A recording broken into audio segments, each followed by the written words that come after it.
Hello and welcome everyone, I am Maddles and welcome to some more Heart of the Swarm beta action. Today I have got a ZVP, it is going to be on Daybreak. Let me introduce the two players. In the top right position, as the red Zerg, we do have representing Team Liquid, it is Red. His opponent in the lower left is the blue Protoss. It's gonna be Kyo. Now this is part of Kyo's replay pack he released on Team Liquid, so big thanks to him, and I'm really excited to see what these two are gonna do. I vaguely know what Kyo's gonna do just because it was in the description of the replay, but how exactly it's executed I am not so sure on. So what we see at the moment is just that the pylon is coming down. Kyo seems to still favour the Forge Fast expansion style we're used to seeing in this matchup, as opposed to the other option which is going for some form of gateway expand, which is getting ever increasingly more popular, especially due to the pressure you can apply using a mothership core. And just things such as the 1-gate expansion into 3-gate pressure, or even just a flat out 3-gate pressure into an expand. And that's something that can catch quite a few Zerg players off guard. It's been shown more and more, so something to test out for any of you Protoss players that are watching. So what's happening at the moment is a quick early scout out, just making sure it's not a super early pull or anything like that. This is predominantly just to work out, am I able to go Nexus first, or do I need to chuck my Forge down in a panic move? And against someone like Ret, you can normally be fairly certain that you will be able to go for the economical build and he won't be 6-pooling you or something, especially on the ladder. It wouldn't serve him much benefit doing that. So what we've got now is Kyo just bringing that probe down, getting ready to take the Nexus. We'll then follow that up most likely with a Forge, and then a quick gateway as well to make sure that actually I am keeping up tech-wise, my economy is going to be very good. And due to a Nexus first build, it will actually mean the Red needs to take this third ASAP in order to keep up economically and not get too far behind, get his production really into full swing. So, as expected, the Forge coming down, Red's Overlord will be able to scout out all the required information that actually it was a Nexus first. That is good news. I know that the Forge is coming down. I don't have to worry about cannons coming anywhere quite yet, and therefore I can just go about my normal business of basically droning. And poor Kyo's probe here is getting chased, apparently never ending around this mineral patch. The poor probe, all he wants to do is look at stuff, and Red's just like, yeah, okay, I'll leave you alone because I'm going to go build a third. And that is precisely what he should be doing in this situation. So, spawning pool just finished up. We may see 2 Zerglings come out. There we go. I personally feel that 2 Zerglings is adequate. Getting more than that is only really needed if you're very concerned about some form of cannon aggression or some form of poking or prodding throughout the early game. Otherwise, 2 Zerglings means that you can take a watchtower and you can use the other one in order to check for proxy pylons, and then just come and sit outside the natural to get a good idea on timings. So Red's Overlord position, just want to touch on a little bit. He can keep it here safely because he knows the gateway isn't yet done, and therefore there can't be a Cybercore for a while, and therefore no Stalker for a long period of time. Other places you can stick that Overlord is here. The second Overlord will likely fall back to this position, so you can get a good read on the natural ramp and when your opponent is deciding to move out and what they're moving out with. There's the 2 gas up as well for Kyo. That's pretty normal times. Red getting his first gas now. It's a lot earlier than you'd usually expect to see it. Generally, if a Zerg player is going for this quick third strategy, you won't see the 2 gas come out until around 40 to 45 supply. But getting this sooner means he can start speed a lot sooner.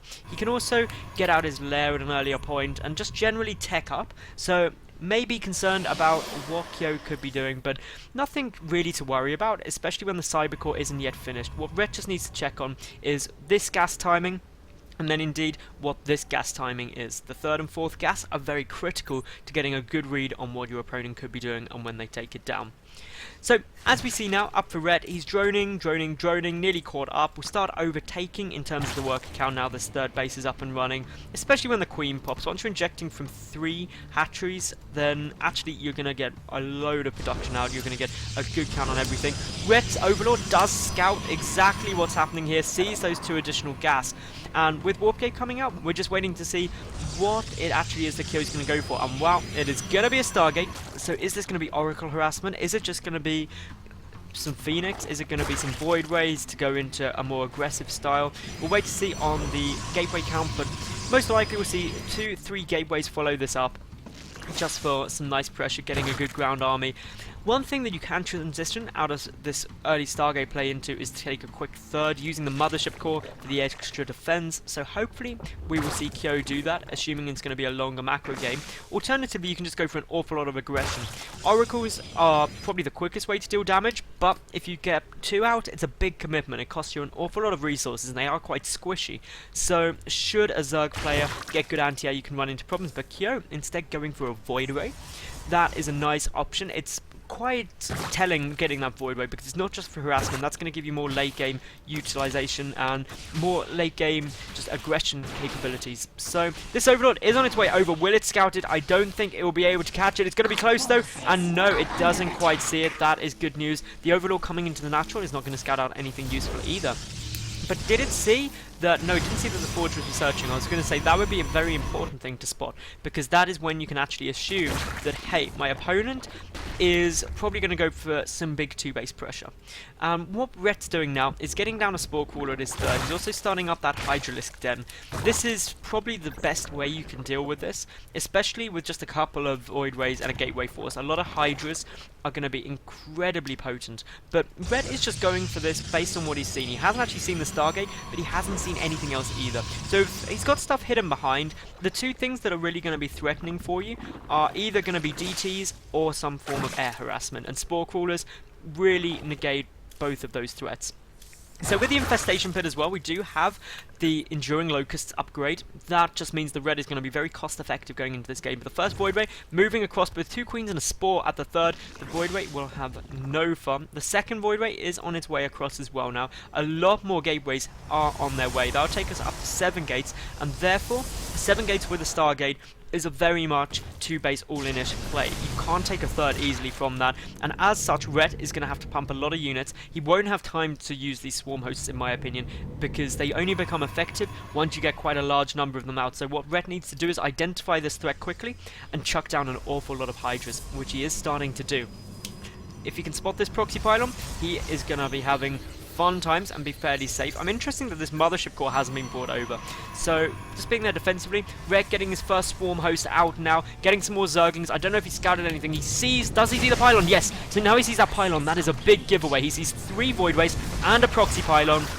Probably gonna be a lot of aggression. There's gonna be lots of war pins. I've seen 3 Void Rays. Rhett should instantly know that this is a big Stargate and Gateway pressure push coming, and as such, he just needs to pump out a lot of units and he should be okay. This third base is very unlikely to survive, assuming Kyo plays this well, but now the Swarm Host is burrowing. No detection means the Locusts can start chipping away, doing some damage. One of those sentries actually taking quite a bit of damage there, and the hatchery does fall.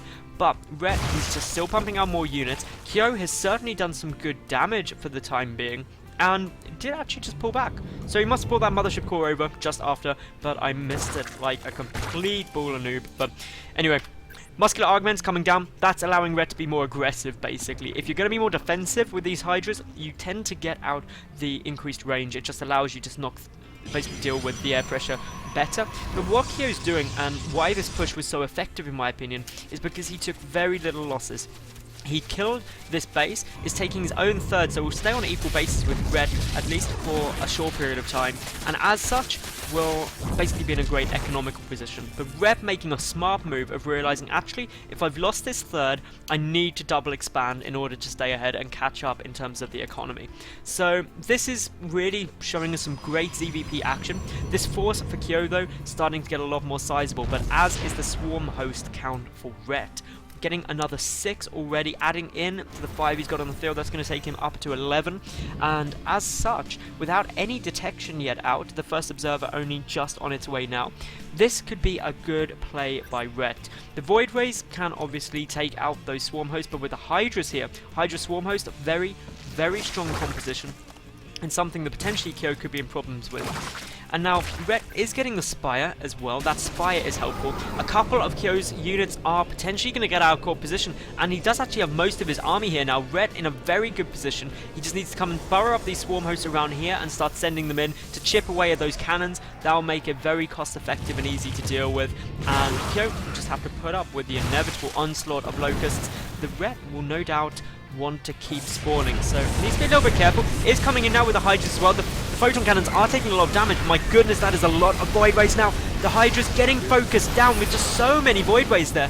There is not enough anti-air, and as such, Kyo could be able to stop this push very, very easily. He's going to keep his third base up comfortably as well now, and as such, he is in for good times. The Observer is here though. The two Overseers need to spot the Observer. The Hydras need to pick it off, because once that's down, there'll be no detection to deal with the Swarm Host, but unfortunately Ret is not taking that out yet, and as such, these Swarm Hosts are just getting completely melted. This was such a good engagement right now for Kyo. He is engaging a lot more effectively than Ret. On the plus side though, Ret, he does have his third and fourth up behind this. He's producing behind it, and he's just put on a little bit of pressure. It's given him time to get up to that 75-ish drone mark, which every Zerg player wants to achieve in any game of StarCraft 2. So with the Spire, it's not doing anything yet. It's just there ready for the option of getting some air superiority out. But when you've got the composition with a lot of Void Rays, actually Corruptors aren't a good choice against that. Void Rays, especially with Prismatic Alignment, just shred Corruptors in mere seconds. You're better off sticking with a good number of Hydras. But with so many Void Rays, up to 7 already, that Kyo, he can really deal a lot of damage quickly, and it's up to Ret now to try and engage this force as best he can. And with the Colossus out, that's when it gets really hard to do. Colossi shred through Hydras, and as such, it could start getting very difficult indeed for our Zerg player. Now, more Stargates are being added on. We've got an additional 2. Complete Sky Toss commitment. A lot of Protoss players are choosing to do this for the time being. It's super effective once it's up and running, near unstoppable. So it's that death ball that people know and love. And Ret, he is starting to get some Corruptors out now, so just adding those into the mix, which is good now that there are Colossi out. Because once you know there's Colossi, you need Corruptors to deal with those effectively in order to try and keep more of your Hydras alive if you can. So, I'm just taking a look around the map. Kyo is not really looking to be in a spot where he wants to take his fourth quite yet, and ultimately, if you are going to be trying to take a fourth, you've got to be very confident, especially as a Protoss player. But 3-base Protoss is just the sort of thing where you can get everything you could possibly want out from it. Ret now is positioning himself up as if he wants to go and do some damage. We see the work count wise, it's looking slightly in Ret's favour, but not by quite the amount he would want, I would imagine. A couple of Swarm Hosts burrowing up. We've got a big push coming into this third base. Ret does want to take it down. The army for Kyo though is on its way through. The Corruptors trying to come from the side, but just look at the melt to that many Void Rays. Prismatic Alignment has been used on all of them. They are shredding through those Corruptors. The Colossi are doing some good damage. One was taken down. The second one is trying to get focused and will fall, but Ret's army is vaporizing to these Void Rays and Gateway forces. And as such, this push, yet again, being forced back. Kyo does have the supply advantage, and he still has his third base. Ret losing near, well, an awful lot more. I was going to say double, but it's not quite double that of his opponents. So to be honest, Ret now, he needs to come up with a different strategy. Twice he's tried this push with Swarm Hosts, a couple of Speedlings, and a good number of Hydras. He added Corruptors into that push, but it just wasn't enough. And now Kyo, he's getting up his Templar Archives. I really hope he gets Storm out, because one great way to deal with Swarm Hosts, and indeed the Locusts they spawn, is with Storms. And it's really difficult to avoid those. So as such, that is something that I think Kyo is going to do to really cement himself into this game. Ret, though, resupplying. He's got good income. Still sitting around the 75 worker mark. I flicked down here just to say he should be taking this base shortly, and indeed he has queued it up. We've got the drone coming over there. So, as such, Ret just expanding, putting on the pressure, trying to trade effectively, but unfortunately for him at the moment, he isn't getting those cost-effective trades he so desperately needs in this game.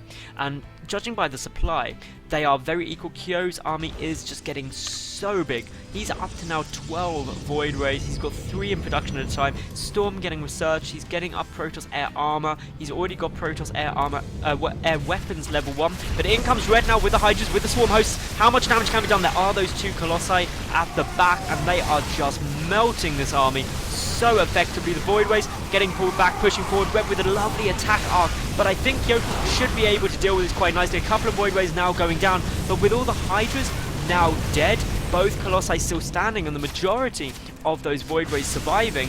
To be honest, this is a very good trade yet again for Kyo, and if we take a look at this, it was probably slightly in Kyo's favour, but not by as much as the previous trades. But the important thing for Kyo is he kept most of the Void Rays and also both of the Colossi alive, and that really is the essential part moving into the later game. But for Red now, he's got his Hive done, he's getting out more Corruptors. We don't see any sign of an Ultralisk Cavern yet, or indeed a Greater Spire. Not really needed in the composition he's going for, because against this, Broodlords, there's not much of a ground army, so they'll just get shredded by Void Rays, so it'll be completely crazy. Same with Ultras actually, it's not really the best choice you could go for, and what Red's doing is instead getting Vipers. That is probably a smarter move. He can start trying to abduct some of these key units, specifically the Colossi. If he can get some good abducts on those, get them taken out by the Hydras at the start of the engagement, he's going to be able to trade a lot more effectively. But it just comes down to, will he be able to get them off? Will Kyo be able to defend his units well enough? Well, Kyo is now taking his 4th base. Red has been running off of 5 bases for a good period of time though already, so Red still has no concern that he's getting behind economically. He's got the better income, and he's had that for most of this game now. So while there was some early damage done, and with this 3rd base going down, I'd say that Red, he's come back into this quite solid. He's just got to deal with this army, and every time he trades, unfortunately, he hasn't killed off the key tech units that Kyo's relying on so much, those Void Rays, those Colossi. So that means this push is going to be oh so much harder, but we do have some Vipers in with the mix as well. Are we going to see some good abducts? We will wait and see, but for the moment these Swarm Hosts are coming down. They're going to try and get a burrow on the ram, going to try and start pressuring in to this 4th. Where is the Observer? The Observer is somewhere coming into the mix now, but here we go. Red trying to push in those Storms, absolutely brilliant. A Blinding Cloud does hit, but the Vipers just melt, and I think this trade could not have gone much better for the Protoss player. Red there, GG's out, knowing he's not going to be able to come back, having killed a grand total of, I think, 0 of those Void Rays or the Colossi. So, Kyo showing some solid play there, showing Skytoss incredibly viable. Remember, boys and girls, ladies and gentlemen, if you did enjoy the cast, like the video, leave a cool comment and subscribe, and I hope to see each and every one of you tomorrow for yet another new game. Thanks for watching, and bye for now.